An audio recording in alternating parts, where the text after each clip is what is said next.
Hello, I saw a video recently where a young lady was questioning why religious people and their leaders pick and choose which of the laws in the Bible they choose to observe.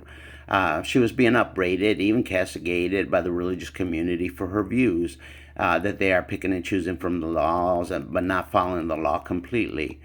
One pastor defended his position that the law is divided into three sections: moral law, ritual law, and civil law, and that he picks and chooses from the law because the moral law trumps all things. Let me just clarify some things on this matter that Christians love to overlook. Now, the minister in his argument divided the law into three sections distinct from each other, something that even the Jews do not do, and it is their laws. He and also many other religious scholars divide them into moral laws, ritual law, and civil law. But this is mainly used for scholarly study. It is not meant to defend any religious stance or any religious anything or moral stance. It's just basically for scholarly pursuits. Christians have a difficult time not only following the teachings of Jesus, but also living by them.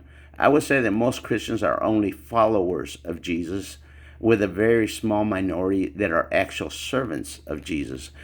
It is this disconnect that is leading so many into error, not listening to the advice that they receive from the very person that they say they worship. Didn't Jesus warn y'all about dabbling with the law and trying to live under his yoke? Didn't he warn y'all not to put new wine into an old wine bag because the bag will burst? Since his is the new covenant, he was referring to his new gospel. Also, since his death fulfilled the law, making it no longer a tool that convicts anyone, that is also the old way. So do not put the new gospel, the New Testament, into the old law or testament. They don't mix. He went on to justify his stance on picking and choosing from the law based on that he understands what is moral and what is not moral, and that he was making the choices for choosing the moral dictates of the law and ignoring the other parts of the law because they were not addressed in the Ten Commandments as moral. Well, neither was abortion or homosexuality. The laws of Moses are just that, the laws of Moses, who was a man. These are not the laws of God, but only a man's law. God gave Moses an idea of what he wanted, but because Moses was a man, he interpreted what God wanted by his views of the world and made up the law according to what he believed was the correct way. God has never given man any laws or commandments, and Jesus only gave one: to love each other even as he loved us. Now, Moses was not the picture of an obedient servant, having disobeyed God a few times that are recorded, and probably even more that are not. Moses refused to speak to the Egyptians. He struck the rock to get it to give water instead of speaking to it. He killed his own people because they had turned to idolatry. God didn't do it. Moses did. Later, I will address why his striking the rock was not only disobedient but sinful as well. God told Moses, "Let me alone that I may destroy the people of Israel and blot their name out of heaven." But Moses disobeyed and reminded God of his promise to Abraham, Isaac, and Israel. Moses was chosen by God not in spite of his disobedient nature, but because of it. God had no plans to destroy Israel. He just wanted to see Moses' commitment to the people of Israel. God always tests his servants. Now, whether you believe that Moses actually existed, and that his story is based on the myth of Ra Harakat, it's irrelevant, because what is true in its consequences is true in its reality. And because so many people believe that Moses existed, then he did exist. And since so many people have lived under his laws, he did exist and continues to exist in his laws. Now, since the minister's argument is that he picks and chooses from the law to justify his morality, and it is his morality that he is defending, not God's or Jesus, if you notice. Okay, let me go ahead and agree with him, just for argument's sake, that homosexuality is an abomination to God, which I do not believe in the slightest. But let's go ahead and agree with that idea.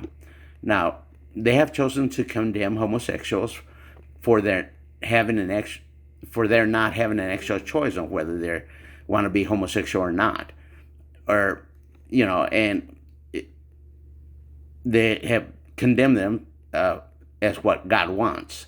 But the words of Jesus say, "Do not judge and do not condemn." Anyway, despite that, they have decided to start an all-out war against homosexuals because of the law. Okay, I'll give them that argument and agree that homosexuality is forbidden by the law and condemned. Now, what about the other laws that condemn people based on immorality? Should we let them get away with their immoral choices? What about the self-prescribed person that say they are mediums, psychics, and spiritualists? These are people that have actually chosen their lifestyle. So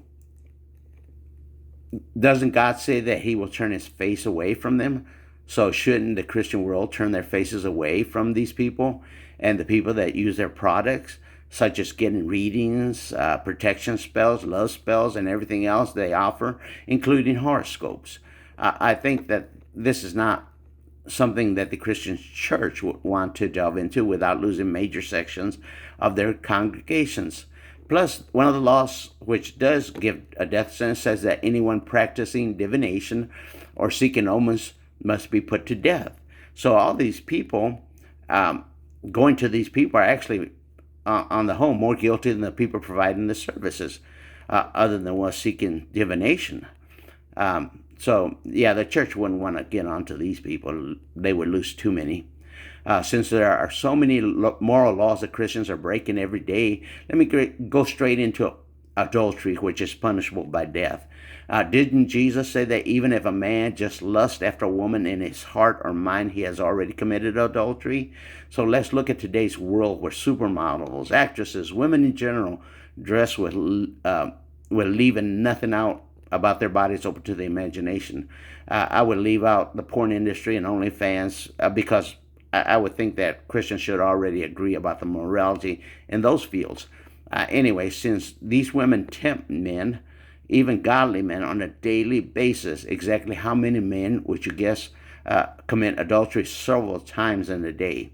Shouldn't we be calling out these men out for their immorality and castigating them and threatening them with death?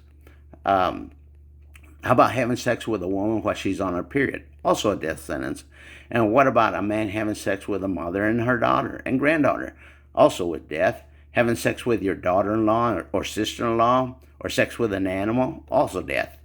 How about leaving your hair unkempt, which is also punishable by death? Which is pretty much a trend this day for people to have messy hair, weirdly colored, all kinds of different colored hair. Should we be going after these people as well, ostracizing them, threatening them with death? How about drinking alcohol in a holy place, also punishable by death? Should we not be holding these people accountable as well? Now, a lot of y'all will go straight to the Catholic Church, but there's many churches that do that. Well, I could go on, but I think I have made my point, and I think that the churches are focusing on homosexuals for two reasons.